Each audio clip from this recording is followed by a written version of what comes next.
There are many different molecules involved in the complement system. They are found in the tissue fluids and the blood. Control molecules and receptors for complement are found on the surface of diverse cell types. Complement C3 is central to the complement system.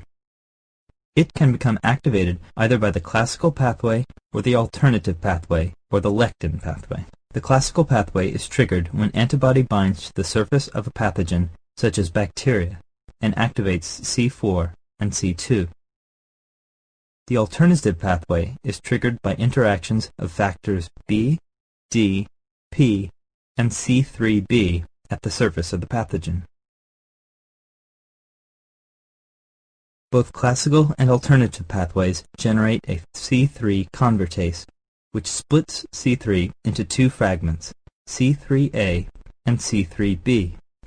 C3b can now bind covalently to the surface of the pathogen. Should these reactions take place on the surface of a cell, such as an incompatible erythrocyte, C3b can bind to that also. C3b on the surface of pathogens allows them to be recognized by C3b receptors on phagocytes. Meanwhile, C3a and other fragments diffuse away from the site of the reaction to signal other cells in the vicinity. The free fragments C3a and C5a diffuse to mast cells which lie in the tissue near blood vessels. These mast cells have receptors for C3a and C5a. When the fragments bind, granules within the mast cells fuse with the cell membrane, releasing inflammatory mediators such as histamine. The histamine acts on the blood vessel wall, where it triggers contraction of the endothelial cells, rendering the vessel wall more permeable, and it acts on smooth muscle to increase blood flow.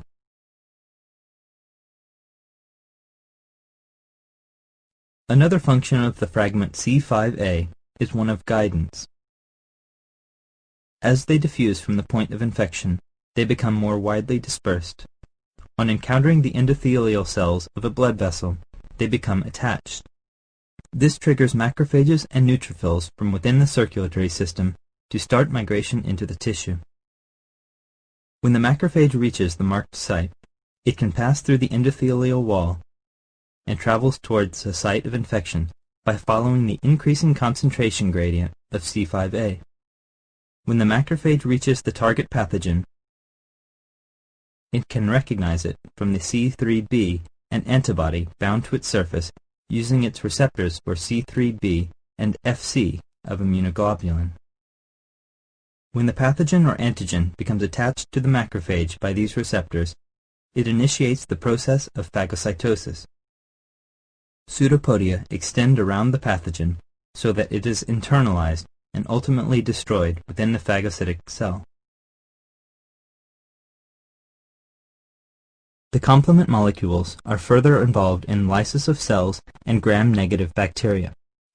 After activation of the classical or alternative pathways, an enzyme called C5 convertase is produced.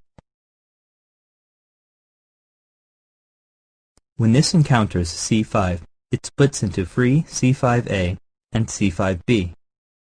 C5b goes on to react with free C6 and C7, which attach to plasma membranes, and this reacts with C8 and C9 to form a membrane attack complex.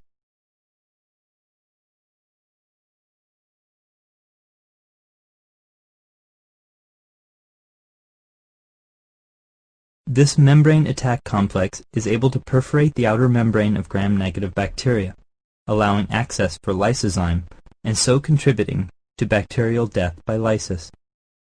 A similar process occurs when incompatible transfused red cells are lysed by the recipient's complement system.